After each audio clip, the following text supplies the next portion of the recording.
Hemos recibido, como habíamos anunciado, al doctor en Derecho Andy Carrión, doctorado en una universidad alemana, conocida por su exigencia, y que en el Perú ejerce a su vuelta de Alemania como penalista. De todos los temas que hay en curso y de los debates que hay entre autoridades, instituciones, etcétera, ¿cuál le parece el más relevante para el buen funcionamiento de la justicia penal, doctor Carrión? Mira, Fernando, yo creo que para un adecuado funcionamiento del sistema de justicia en general deben de primar los consensos y los acuerdos comunes.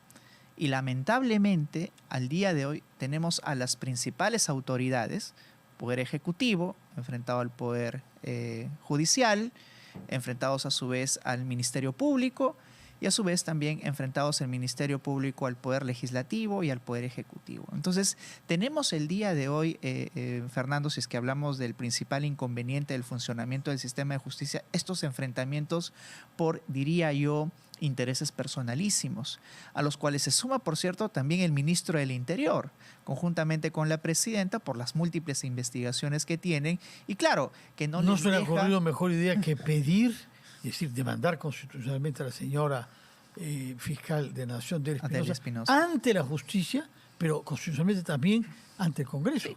Ha activado, diría yo, todos los canales posibles de cara a minar no solamente la legitimidad de la fiscal de la Nación, sino además de promover su destitución. Porque lo que se está promoviendo dentro de la Junta Nacional de Justicia como infracción más grave, Fernando, es precisamente la destitución.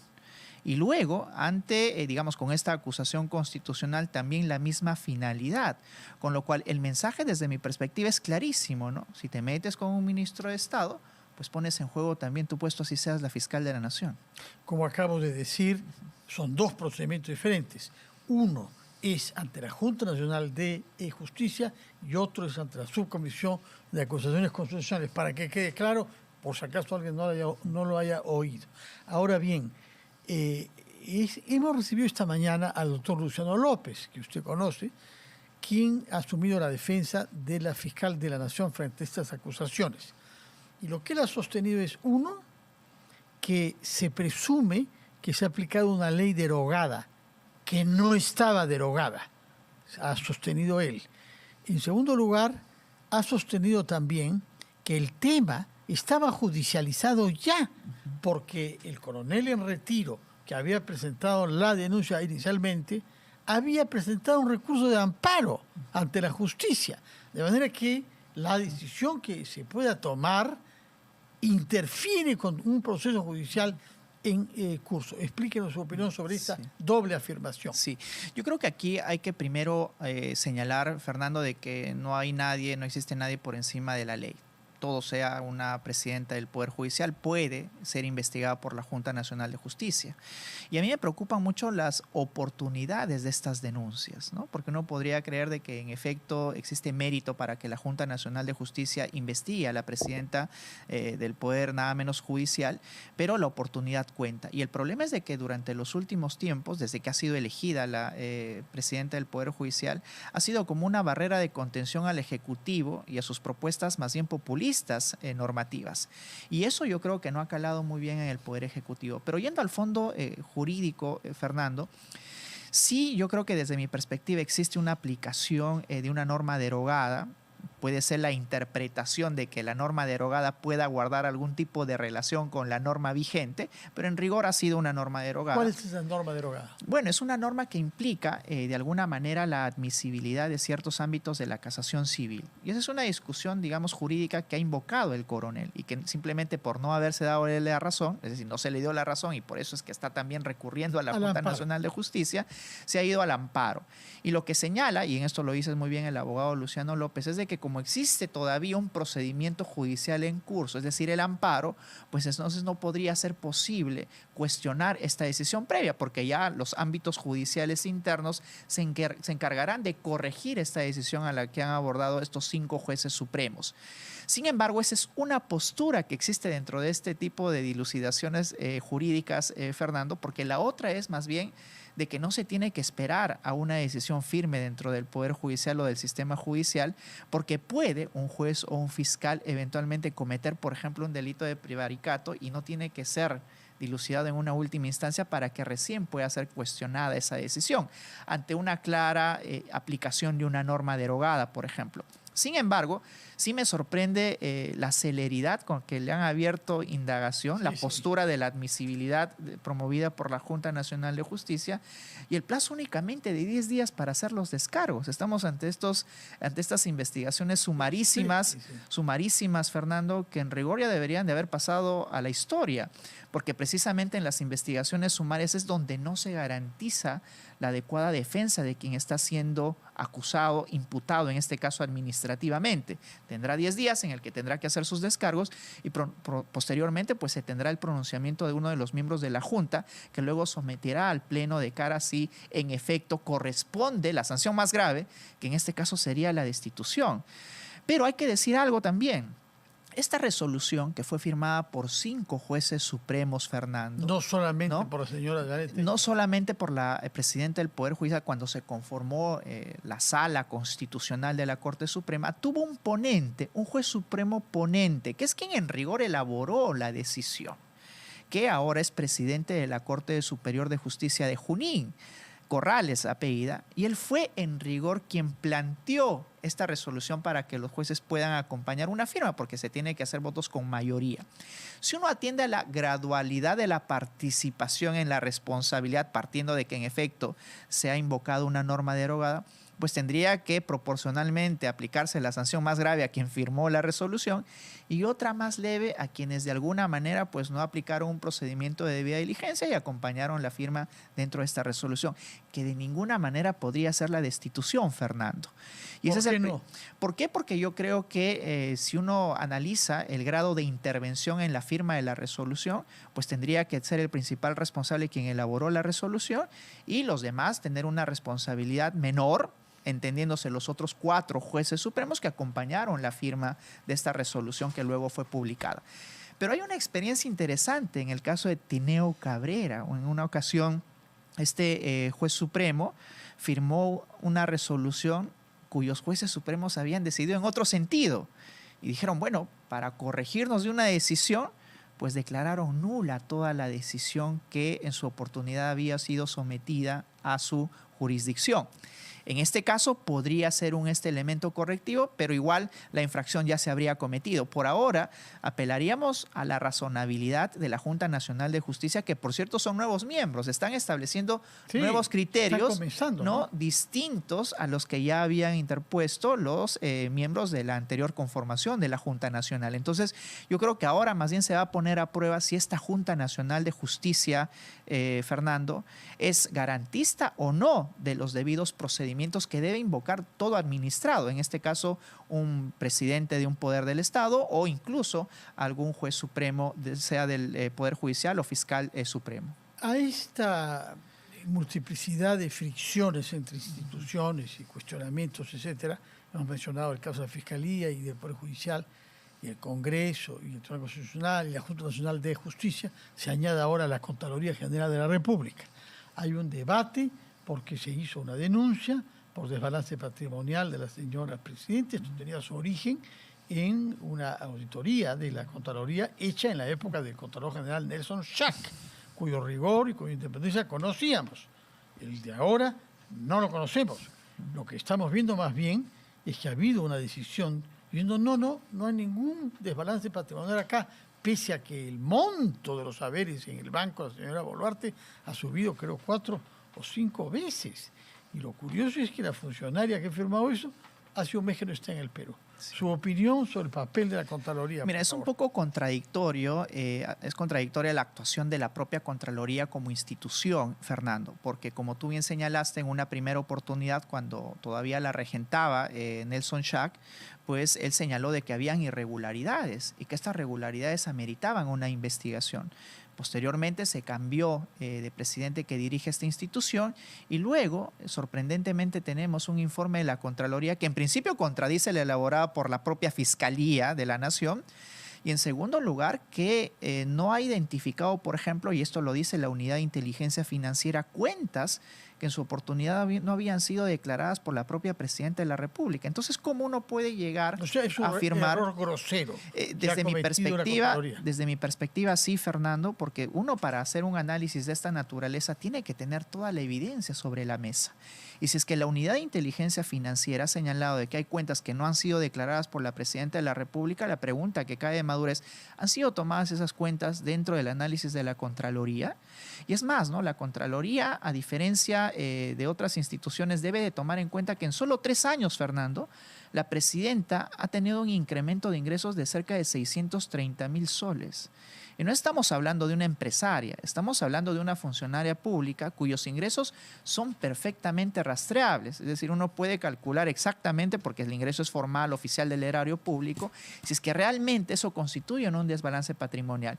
Y ojo que la pericia, el informe de la Fiscalía de la Nación, que es un informe contable, ellos sí arriban a identificar un desbalance patrimonial por cerca de 58,000 soles.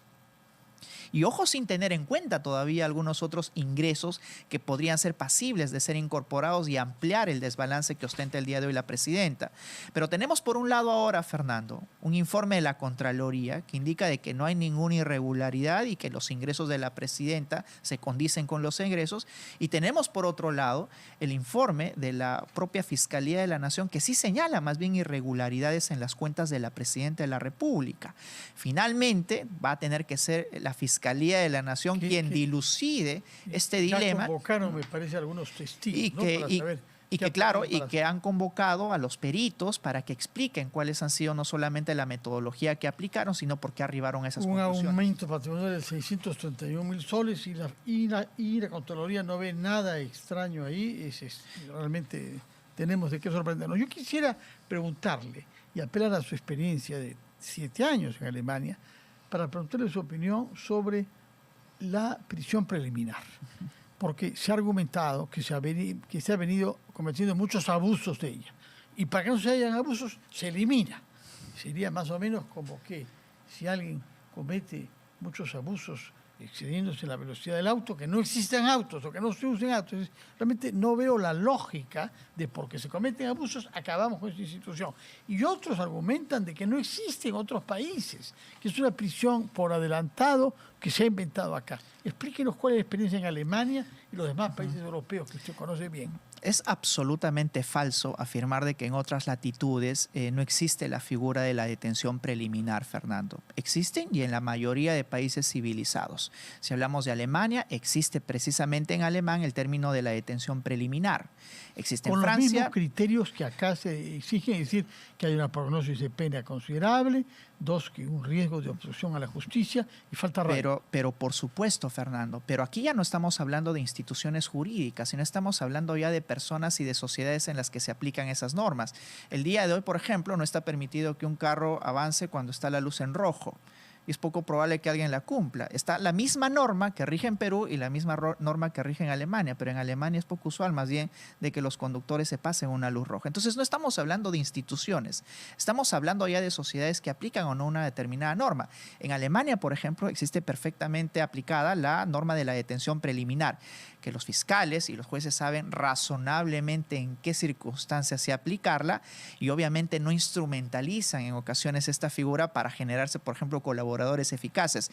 Y yo creo que en nuestra institución pueden haber excepciones, pero esa no es la regla. Yo creo que en nuestro país sí ha fallado el diagnóstico porque durante mucho tiempo la Fiscalía ha insistido mucho en detenciones preliminares para generarse colaboradores eficaces. Pero en el caso de Alemania han habido muchos detenidos por terrorismo y no en flagrancia.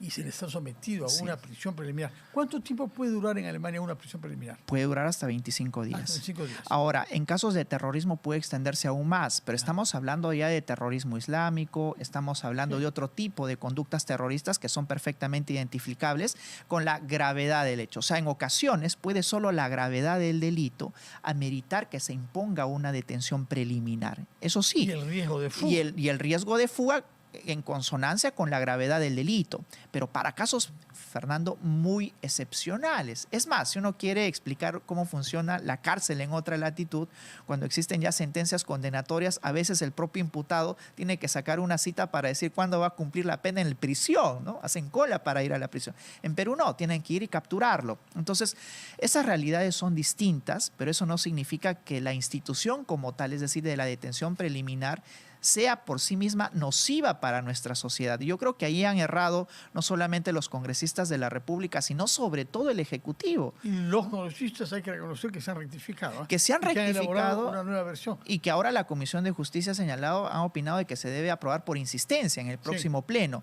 Pero quien ha mostrado sus reticencias absolutas es el Poder Ejecutivo y sobre todo han realizado observaciones el último día del vencimiento del plazo, Fernando, y sobre todo en las observaciones que han dicho, bueno, que se excluya de la detención preliminar los delitos de corrupción de funcionarios y que se imponga un límite mínimo de 8 años, con lo cual sería prácticamente inaplicable. Verdaderamente. Ahora, hay otros temas sobre los que yo quisiera que dé su opinión comparativamente en otros países, que es el tema del derecho a guardar silencio e incluso el derecho a mentir e incluso el derecho a darse a la fuga. Porque hay quienes sostienen que los prófugos, los más notorios, que hemos conocido, primero Inostroza, después Cerrón, después Nicanor Boluarte, no es un delito. Está ejerciendo su derecho a buscar la libertad y no se añade ninguna pena a eso y no se puede considerar que eso prueba de que hay obstrucción a la justicia, puesto que es un acto cometido después de la decisión. En consecuencia, los jueces no pueden tomarlo en cuenta. Fernando, no existe tal derecho, por ejemplo, a mentir. No existe el derecho a fugarse. En Perú he escuchado a varios abogados que dicen que no es un delito mentir si se trata de defenderse. En lo absoluto. Cuando uno miente ante una autoridad puede cometer el delito de falsedad, Fernando, tranquilamente. Es decir, no existe tal derecho como tal. Lo que sí existe es el derecho a no autoincriminarse. Es decir, que si la fiscalía me pregunta por un hecho, un documento, simplemente puedo guardar silencio para no autoincriminarme. Pero eso no significa que yo, por ejemplo, pueda dar un dato a la fiscalía de cara a distraer su atención y a poder guardar alguna prueba que la fiscalía esté tratando de recabar. Eso pasó, por ejemplo, en el caso de la fiscal Elizabeth Peralta, cuando los fiscales ingresaron a su domicilio y ella, para dar explicaciones del celular, dijo primero de que era de su hija, en segundo lugar que se le había caído al agua y en tercer lugar que no sabía de quién era. Eso, por ejemplo, no garantiza o no está dentro del marco de no autoincriminación. Eso está dentro del marco de la falsedad y de obstruir a la justicia para impedir a raíz de esas afirmaciones que la fiscalía pueda recabar la evidencia que está buscando de cara a identificar o no el objeto de investigación. Así es que no existe ese derecho como tal, Fernando. Yo creo que la calidad de prófugo es un derecho de alguien no acatar el mandato de la justicia y darse a la fuga, que es lo que han hecho las personas que he nombrado y otros. Es que no es un derecho, es una potestad que puede tener cualquier persona. Una cosa es que sea un derecho, con lo cual, digamos, la judicatura ya no podría valorar ningún tipo de estas circunstancias dentro de una decisión. Y la judicatura muchas veces sí lo ha valorado. Es decir, imagínate de que hay una decisión en primera instancia que imponga una prisión preventiva y que luego la sala en una segunda instancia valore que esta persona precisamente no quiso someterse a esta decisión y que simplemente desacató una decisión, una orden judicial emitida en primera instancia, pues es perfectamente posible de que la sala lo valore en su oportunidad e imponga una prisión preventiva o una detención preliminar por esta circunstancia específica. Si fuera un derecho, Fernando, se vería la sala imposibilitada de valorar ello y simplemente diría, bueno, es derecho de todo y esto no lo voy a valorar. Así es que no es un derecho como tal, es la potestad que cada uno puede desplegar de cara a estar en desacuerdo con una decisión judicial, con el riesgo de que esa circunstancia de fuga pueda ser valorada también en una segunda instancia. Pregunta final, brevemente, porque el tiempo ya nos es contado. Nuestro Tribunal Constitucional es una institución inspirada de Alemania. Kelsen y Carl Schmitt, que desde los años 20 discuten y generan esta institucionalidad desde Alemania y luego en todos los países europeos. Pero estamos aquí ante conflictos de competencia que se han venido presentando. ¿Sucede lo mismo en Alemania? Sí, por supuesto, siempre hay digamos, estos conflictos que en ocasiones se enfrentan a uno u otro poder del Estado. En este caso tenemos uno presentado por la presidenta Boluarte para no ser investigada.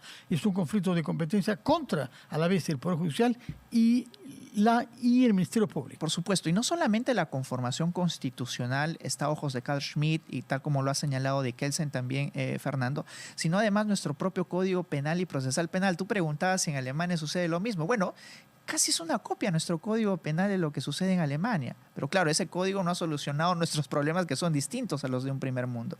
Y la conformación constitucional, que también ha sido desarrollada desde los predecesores que acabas de mencionar, implica que también ellos resuelvan estos conflictos de competencia.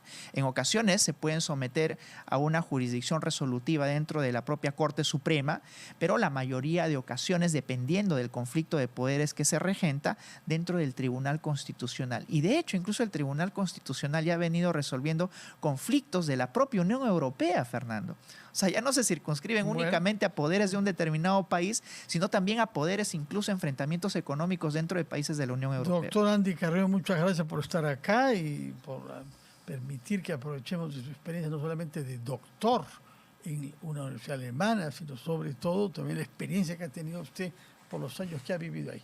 Muchas gracias, Fernando. Muchas gracias. Muy buenas noches. Y muy buenas noches. Yo quiero hacer saber que